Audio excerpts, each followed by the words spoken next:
Welcome to Commander Pop Culture, a place to gather magical information with some laughs, might I add. Hello everyone, I'm going to do a set review for the spoiler season of Doctor Who. Let's get into it by starting off by talking about the products. We have the Commander decks, and then we have the Collector Booster boxes. What's interesting is there's only 233 cards in this set. It's kind of small, and supposedly 50 cards in each of the Commander decks are mechanically unique. I don't know if there's going to be any overlap in terms of Doctor Who cards between the Commander decks, but it's possible. But if not, that accounts for 200 of the 233 right off the bat. You could just get everything that you want in just buying all four of the decks. What's the need for the collector boosters?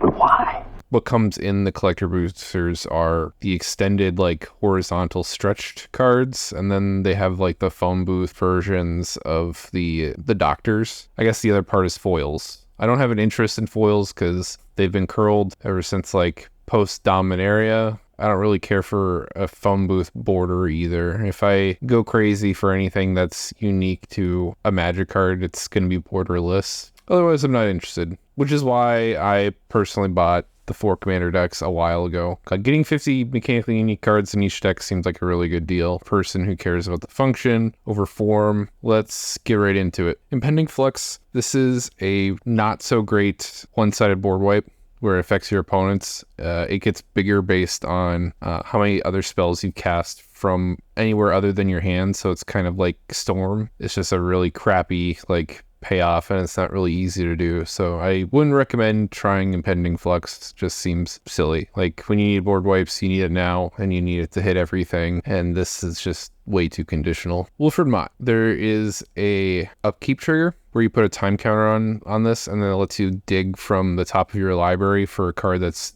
3 CMC or less. It just feels like a weird card to include for card advantage. It's not guaranteed because it has to be 3 CMC or less, and you have to wait a full revolution on the table, so this card kind of sucks. Jenny Generated Anomaly. It has double strike and it has a damage trigger printed on it for exploration. I like that. I love damage triggers or combining damage triggers with creatures that have double strike or vice versa. You get to work a lot of magic. Dealing damage to a player to explore isn't a bad deal. You either ramp for free or you get to dig a little bit by discarding cards from the top of your library to your graveyard and putting a counter making this bigger, or you leave the card on top because it's desirable. It's a cool little Boros card. Adipose Offering, merge cost of 6. So if you do the emerge portion of this, you get to make 2/2 copies of this thing. I don't think it's really worth your time though, because making a bunch of vanilla 2/2s doesn't really sound all that impressive. If you don't know what emerge is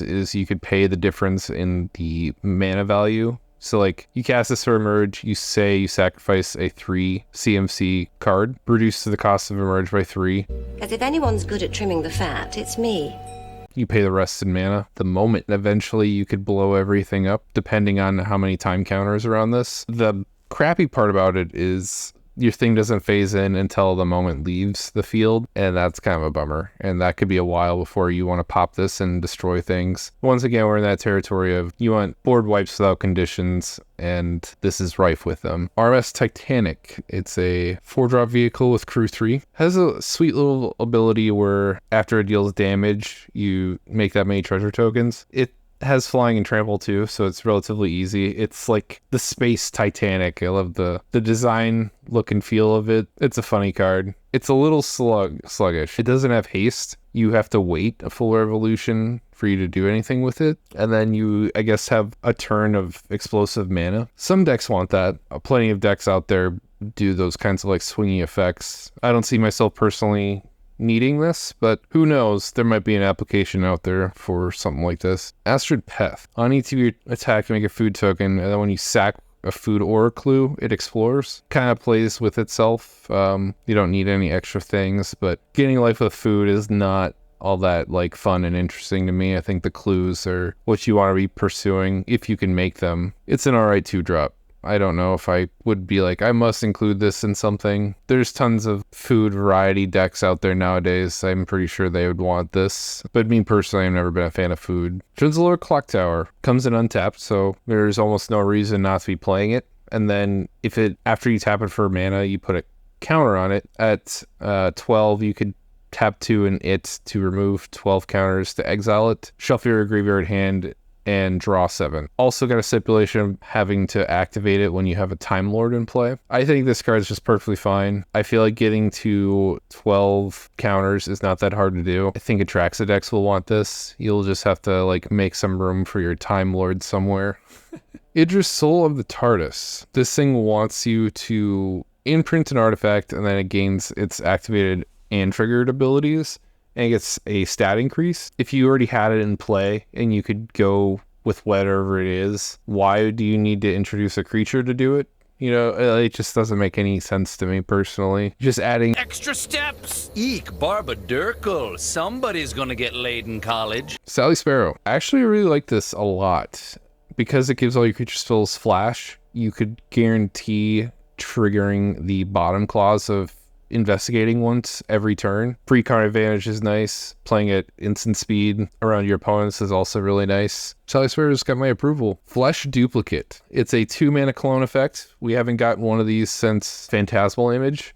And Phantasmal Image has been such a house in Commander and like a staple in blue for so long. Phantasmal Image is one of those cards where you put it in just because you should. Flesh Duplicate will rival best clone effect in the game. I think this will be a pretty good money card from the set. Dinosaurs on a Spaceship. Gives an Anthem and gives other dinos Vigilance and Trample. If you suspend it, when you remove a time counter, you put a 2/2 Dino with Flying and Haste into play. It feels strange because for less, you cost yourself tempo to make 2/2 dinosaur tokens, and then you wait just so you could get the payoff of the Anthem and the Vigilance and Trample. I'd rather just probably play this for its 6 mana value every single time. If I was to be playing a dinosaur tribal deck, the evasion and the Vigilance is quite nice. Vigilance is probably one of my all-time favorite keyword abilities because it lets you play aggressively without sacrificing any defense. Kind of like Lifelink. Martha Jones. I have a lot to say about this card, and a lot of it is not good. This card just reminds me of the social agenda that Wizards like has to put out to try and get their player base a little bit stronger. It just feels obnoxious to like have a keyword ability in italics say "woman who walked the earth," such a dramatic title, and then the entire card is mediocre.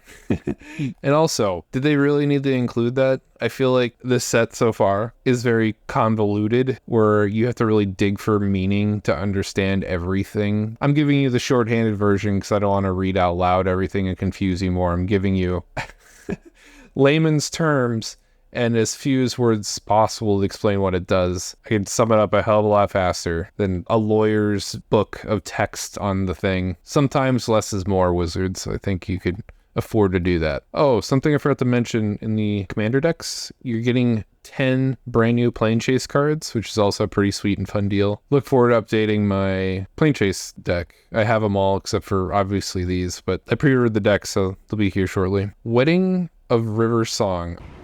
Wedding. I love weddings. Drinks all around.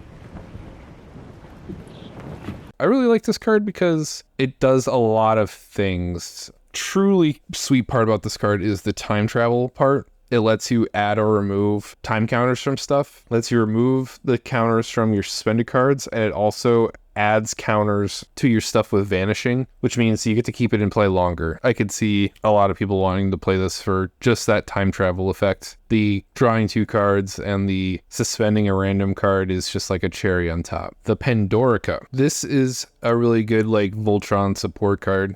You can choose not to untap it if you wish, but when you do tap it for its activation costs, you get to phase out your Voltron Commander, phase it in whenever you feel like it. I like that as an option. It also has a clause for if it should leave the battlefield, so if you phase out your commander and this gets destroyed, it's not permanently phased out. Rory Williams, the partner card, Amy Pond, has first strike and lifelink. It does come with a caveat because it's got some sweet keywords, it's efficiently costed, and it has a sweet stat block. If you cast it from, say, the command zone, it gets exiled with suspend counters on it, which is a bummer. It's basically you play in the 99 exclusively, unless you like waiting to get your commander in play. Just seems kind of silly. Regeneration's restored. It's a 2-mana enchantment with 12 vanishing counters on it. If you don't know how vanishing works, you remove a counter on every upkeep. Once you reach that final tick, you get to take an extra turn. It just seems like a long time coming. The game of Magic's so fast that you will probably not get there. This card kind of sucks, but who knows? Maybe there's enough synergies now to time travel and rip those counters off faster. All history all at once, time travel with Storm on it. That's interesting. It does cost 4 mana, so it's kind of a steep price. Not only do you need to get set up with your permanents and your stuff that's suspended, but you also need setup to cast a lot of spells to get that Storm count nice and high. So, I'm not a fan of this card. If you could pull it off, good on you. For the 2 mana side, target creature becomes a coward, you can't block. Time travel, the killer 4-drop side is you deal 3 damage to target creature and each other creature that shares a type with it. So it's a hoser for tribal decks. Gallifrey Council Chamber. It's a legendary land, so I guess you could tutor it with your Sisay decks. Tapping for colorless or tapping for any color for a random alien or Time Lord spell. An unnecessary application. There's so much good mana fixing in lands nowadays. I don't see myself ever including this because it narrows that colored source down so much. I'd rather play anything else. Fugitive Doctor. It's kind of cool. When it attacks, you could sack a clue, which it also produces on ETB. You get to choose to give an instant or sorcery flashback. Flashback is a very powerful mechanic. Just stapling that on any of your sorceries or instance sounds like a really great deal. I wouldn't mind trying this out. It's just a little expensive to cast, and you have to wait a full revolution to get what you really want. At least it forces people to remove her if you got a scary enough instant or sorcery, so it might draw out some cards from your opponents. The Day of the Dock. The first 3 chapters are nice because it digs for a legendary card and lets you play that card until this saga leaves the battlefield. And you got plenty of turns to make that happen. You won't be able to probably do it because it's so expensive the turn you play it. It's 5 mana, but finding a guaranteed 3 legendary cards is really sweet. I imagine a lot of historic decks would like this. Ooh, exile all other non-doctor creatures, and it does 13 damage to yourself. It basically encourages you to only play doctors, so never mind, this card kind of sucks. But if you're playing this in just like a historic deck, it'll just undo all your work and or force you to exile your stuff in the board wipe. And if you don't do that, then you lose the cards permanently because you only have until this saga leaves the battlefield to cast those legendary cards. Seems very niche. War Doctor. Whenever you put a card into exile, you put a time counter on this thing, and then it has an attack trigger to deal damage equal to those time counters to any target. If it was a creature that died that way, it gets exiled, so that's kind of nice. And there's tons of impulse effects that will get you there. It's just the things that get exiled, they have to be permanents. It could be hit or miss. Dalek Emperor. This is what I was talking about, where there's a lot of extra text that's not necessary. Like, it says at the beginning of combat on your turn, each opponent faces a villainous choice. How about you just say, your opponent chooses? You know what I mean? That just saves you 2 lines of text. Anyways, the choices are, the player sacks a creature they control, or you create a 3/3 Dalek that has haste and menace. I imagine the 3/3 will get chosen a lot of the time. For 7 mana, it's not that great. It does have affinity for Daleks. I guess the unique part about this card is if you play it as your commander and you somehow manage to get this into play at its 7 cost, and you start putting the Daleks on your combat triggers, if someone was to kill your Dalek Emperor, the cost gets reduced. Ryan Sinclair. It has conditional impulse effect. You exile on attack. If the CMC is less than Ryan Sinclair's power, you can cast it that turn. Or if it's greater, then you miss out. And that kind of sucks. So it just feels like unnecessary risk. Everything comes to dust. It's a exiling board wipe with Convoke.